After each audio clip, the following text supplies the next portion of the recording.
Hello, today for Adult Writers Club, we are going to be talking about short story romances, and the reason why is because for the month of February, we will be having a Valentine's Day contest going on. Now, it is very liberal definition of the word Valentine's Day contest because it will be, the prompt for it will be, the prompt for it will be 2 people go on a date. That's it. It can be a play date, it can be a friend date, it can be a fake date, it can be a real date, it can be them going on a date, but in reality they're undercover spies. Whatever you want, as long as there's 2 people and they're going on a date of some sort.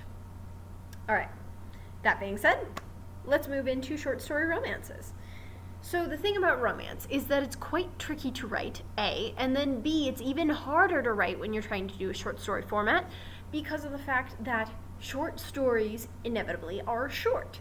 And most of the time for a romance to appropriately and properly build in a way that the reader can appreciate, you need time. You don't have time with a short story, so what are you gonna do? How are you gonna fix this problem of lack of time? Let's cover some ways to fix that. First of all, have a past relationship history. So for example, maybe they dated in high school, but then for whatever reason they broke it off, but they're still interested in each other. Maybe they broke it off because they were too scared that they might actually care for each other in a way that was more real than what they anticipated. Or maybe they have a past relationship history because they both had a crush on each other but never admitted it, and so they're just friends. That past relationship history is going to make it so that in your short story, it will feel more acceptable to the reader that the romance goes farther. If you have them go from they just met today to getting married, that is going to feel really weird to the reader. Whereas, unless they're completely drunk. Whereas with a past relationship history, it helps establish something that the reader goes, oh, okay, so they have a history. And now that makes it so they've settled in and they're like sitting back and like, let's do this thing, rather than saying, where is this going? The next thing that you're going to want to do is don't have them get together by the end if they don't have that past relationship history. If they just met, don't have them get together by the end. Just have an aspiring hope. Now, I know a lot of you say, well, but romance, the whole definition is they get it together at the end. Get together at the end can mean a different thing for different people. In this case, if they don't have a past relationship history, maybe they just say, I'd love to go on a second date. And the other person says, yeah, I'd love that. Perfect. That is an excellent ending for someone who was just met that day for a short story. You don't need to go further than that. It doesn't need to be more complicated. That would be perfectly satisfactory for most romance readers. Only very few would not like that ending. Alright, next thing is talking about time skips in short stories. Now, I did say talking about having a past relationship history. Now, how to use a time skip in a short story. First off, if you're going to have a major time skip of 20 years or more, only have one. Just the one. I know I paused there for a second, I got very serious, but that's because I've seen way too many where it's like, okay, 20 years, 10 years, 5 years, 6 years, and it's like, okay, stop skipping around. I've lost track of time completely. I don't know where we are. One time skip is acceptable for a story. One large time skip is acceptable for a story. Large meaning at least a year. However, a short time skip, such as a couple months or a couple weeks or a day or two, I would say no more than 3. If you do more than 3 in a short story, your readers are going to start getting confused about where we are and how long it's been, and it's going to be confusing. But if you have 3, and you're just like, oh, it's a week, and then the next week, and then the third week, that's perfectly fine most of the time. Just make sure that you're not cutting anything short in order to cover more ground. Sometimes doing a really in-depth job of a short bit, like a date, is great and far better than doing like 6 or 7 dates in a row over the course of several time skipped weeks. Next thing that you're going to want to know is address whether romance is the main plot or the subplot of your story. As I said with this current plot, even though the video is about romance, you don't always have to have it be the main part of the story. It can be the subplot to your story. Maybe they're two spies who are slowly falling in love, but you're following their idea of life as spies. And so as a result, that is going to be the main plot. I will say, just keep in mind, if your main plot is not romance, having them kiss and everything be happily ever after at the end isn't always realistic. But if it is your main plot, then by all means. But if it's your subplot, keep in mind, be careful. That may not actually be what you're looking for. I'm sorry, my nose is itching like crazy today. Next, what makes romance interesting? Now, this is overall romance, but at the same time, it's important to establish this for short stories. Romance isn't just interesting because person A and person B get together and we're like, oh, they're so cute. Like, yes, that's important, but the most important things are what stands in their way. What is preventing them from getting together? What is preventing them from dating? What is making it so that even while they're dating, there's tension, there's intrigue? Speaking of which, drama. But don't do superficial drama. That's the thing. You got to be careful with drama. With drama, you got to make sure it's organic. So, for example, I recently edited a novel professionally, and it's going to be published soon. It may actually already be published. I should double check on that. I believe it's called Snowed In with My Ex's Younger Brother. And the whole idea is the fact that, as you can tell, there's drama because she dated this guy, he cheated on her, and so she left him, and now she ends up getting stuck in this situation where she's with her ex's younger brother, and she ends up realizing that he's actually nothing like his brother, and that he's actually fantastic, and that she might actually want to date him. And drama. It's good, but it's organic drama because that's already established. Another thing that can make romance interesting is another plot line that complicates the romance. So even if the romance is the main plot, you could have it be like, she's a fantasy princess and she's engaged to someone else, but she's super in love with this other guy.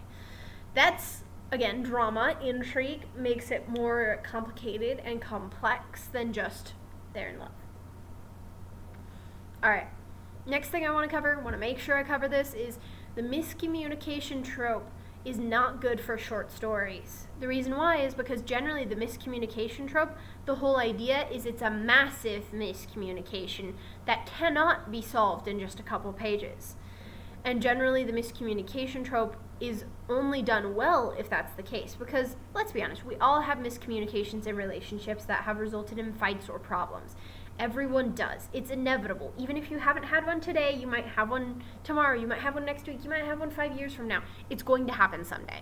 It's unfortunately just part of the inevitable. Even if you're a great couple who communicates amazingly well all the time, you're going to have some miscommunications because that's just part of being a flawed human being.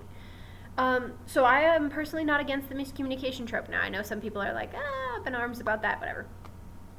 It's just a fact of life that there's miscommunication, and so if it's well written, absolutely. The reason people don't like the miscommunication trope, in my opinion, is because it's badly done. It's because it's over a simple little thing, like, I don't like cheese, Fred, and then, now they hate each other forever, and it's like, okay, that's the miscommunication trope badly done. Or another miscommunication trope that's badly done is when you solve it in a couple pages. You're like, you literally just thought that she was cheating on you, and then it turned out that she was actually a spy, and you're not even upset about it. You're just like, everything's better now. Not good. This is part of the reason why, in order to appropriately do the miscommunication trope, you need at least 50 pages, in my opinion, which means it's not good for short stories. If you're doing a short story, leave the miscommunication trope out of it entirely. The only miscommunication trope that is acceptable in short stories is if he has a crush on her, she thinks they're both friends, and he can't seem to get the words out. That's okay, but that's just because by the end of the story he has to get the words out. But that's it. That's not even a true miscommunication trope. That's a vague sub-miscommunication trope, and that's why it's acceptable. Alright, next. Number 7, how to build tension.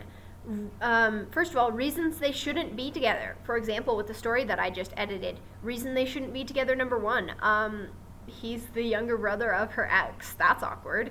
Reason they shouldn't be together, number 2, her parents think that she should marry someone super wealthy and snobby, and he is neither of those things. So it's important you have reasons they shouldn't be together that they need to overcome, even if it's just their own mental stigmas. Maybe they say, oh, well, I'm too ugly to be with someone so gorgeous. That's a they shouldn't be together thing that's just in their head, but it's still a reason they think they shouldn't be together. I'm really sorry, my nose itches like crazy.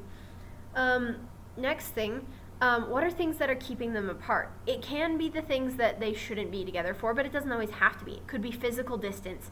It could be their jobs. They're keeping them apart, and so they don't get to spend as much time together.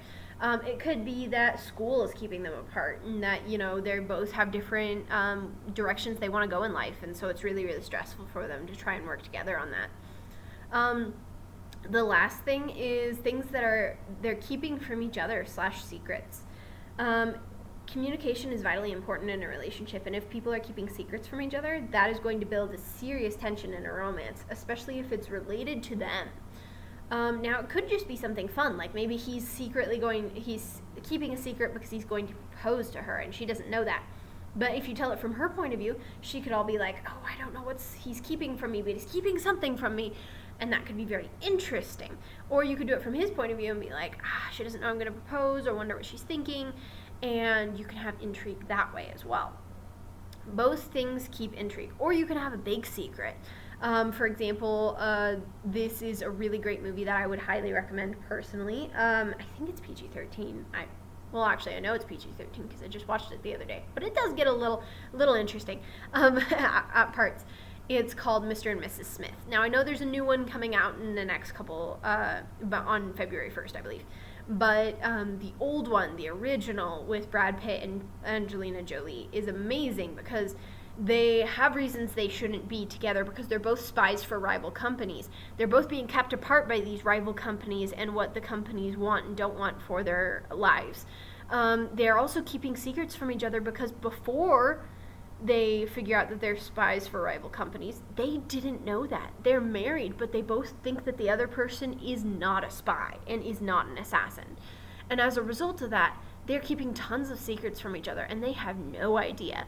And all of this complicates the romance and makes it far more interesting and intriguing to watch. Alright, last bit to cover is nail that ending. What is the foreshadowed goal? Is it a profession of love? Like I said, does he have a crush on her, but he just can't seem to get the words out and tell her? And so by the end of the story, he has told her that he loves her. Is it a kiss? Because they've been in a relationship for, 5-ish years. 5 years is a long time. 5-ish months now. And they've been dating a lot, but he hasn't gotten the courage to kiss her. Or are they going through a breakup? Is he desperately in love with this guy, but they can't be together because of the fact that his parents won't allow it, and so they're breaking up. And it's tragic and sad. Or is it that maybe the foreshadowed goal is that he is going to propose to his true love, and that they are going to get to be together finally after so many years. You can have them be any gender, you can have them be any affiliation, as long as they get to that point in their relationship that you have foreshadowed in the beginning. Now, that being said, with short story romances, you want to make sure that it is foreshadowed from the beginning, even if it's not heavy foreshadowing. You can just vaguely mention it, and then the reader will remember that because it's a short enough story that they'll be like, oh yes, that thing, and then by the end they'll be expecting that ending. I'm looking forward to reading all of your short stories as submissions, and thank you so much for watching. If you have any more questions about romance and writing, particularly with short stories, please comment below, and thank you so much. Bye.